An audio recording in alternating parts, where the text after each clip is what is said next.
domaine de santé, bien-être. Donc Jacques a quitté le monde de la pharmacologie, d'un grand laboratoire pour justement se dédier à la santé, parce qu'il estimait que ce n'était pas le cas dans le milieu dans lequel il était. Il a fait énormément de recherches, c'est un vrai chercheur dans le vrai sens du terme.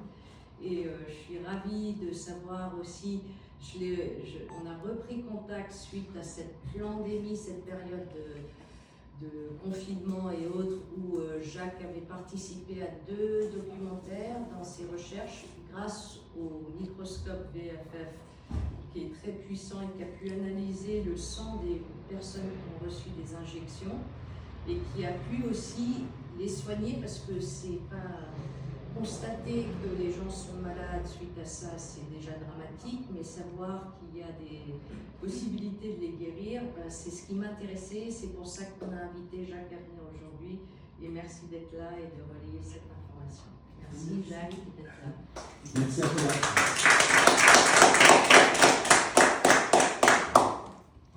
Alors, bonsoir, je vous remercie d'être venus aussi nombreux.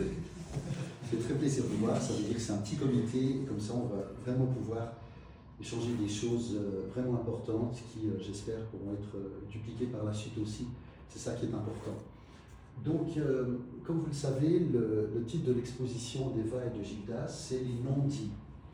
Dieu sait s'il y en a eu des non-dits au cours de ces dernières années. Ou alors, pire encore, des dits, mais qui n'étaient pas justes, des dits qui étaient extrêmement faux. Donc, en ce qui me concerne, j'ai évidemment répondu avec grand plaisir à l'invitation de Eva et de Gildas. On est amis depuis beaucoup de temps, plus récemment aussi avec Clara, donc qui ont fait de la musique ensemble aussi. Je suis pianiste avant, j'ai fait le conservatoire à l'âge de 13 ans, et c'est très intéressant par rapport à ce que je vais vous dire ce soir, puisqu'au fond, la musique et la santé, elles ont un point commun qui est extrêmement important, c'est les vibrations. Les vibrations qui jouent un rôle ô combien important dans l'équilibre de la santé. Si vous voyez quelqu'un arriver dans la salle ici qui est dépressif, c'est pas marqué « je suis dépressif » sur le front, mais c'est tout comme, parce que la vibration est tellement basse qu'on va le ressentir et qu'on va être affecté par ça.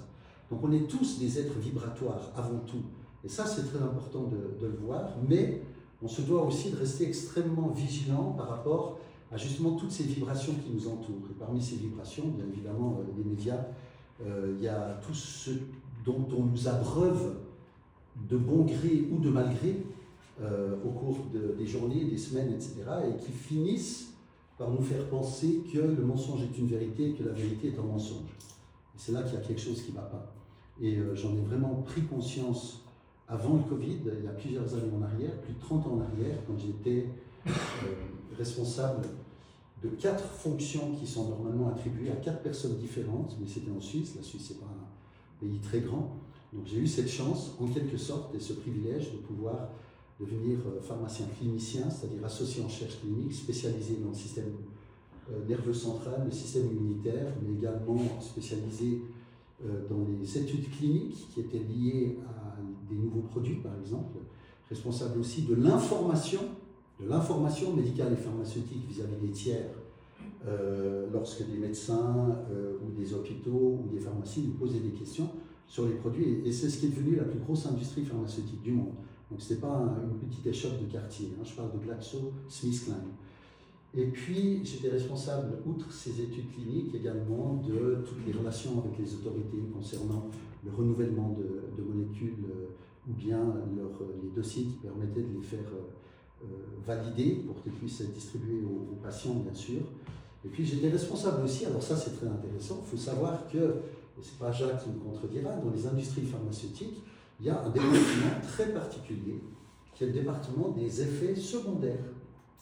D'accord ? Donc on s'occupe très clairement des effets secondaires des médicaments. Et malheureusement, il y a moins de 10% des effets secondaires qui sont constatés chez les patients suite à l'absorption d'un produit, d'un médicament, et qui arrivent vraiment au niveau de l'industrie pour y être traités. Tout est fait pour arriver à maintenir ça le plus bas possible, puisque plus il y a d'effets secondaires, plus la réticence sera grande à utiliser ces médicaments, ce qui est tout à fait clair. Alors je vous dis tout ça, pourquoi ? Parce que vous aurez constaté certainement aujourd'hui qu'il y a toujours deux mouvements qui s'opposent les uns aux autres. Il y a le mouvement des radicalistes, c'est-à-dire la médecine classique, qui s'occupe surtout de médicaments, de symptômes, de supprimer les symptômes et tout ce qui va avec. Et puis il y a ce qu'on appelle la médecine alternative, alter en grec, qui veut dire en latin, qui veut dire l'autre, et où très souvent les uns traitent les autres de charlatans, etc. Et c'est d'une stupidité sans nom. Des fois, franchement, j'ai un peu honte d'être un humain.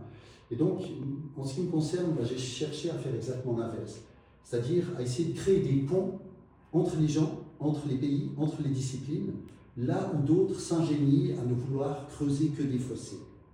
Et plus le fossé est profond, plus la stupidité de celui qui l'a creusé est évidente. Et Dieu sait s'il devient difficile de nos jours de marcher dans la rue sans risquer de tomber dans un trou. Donc, Eva,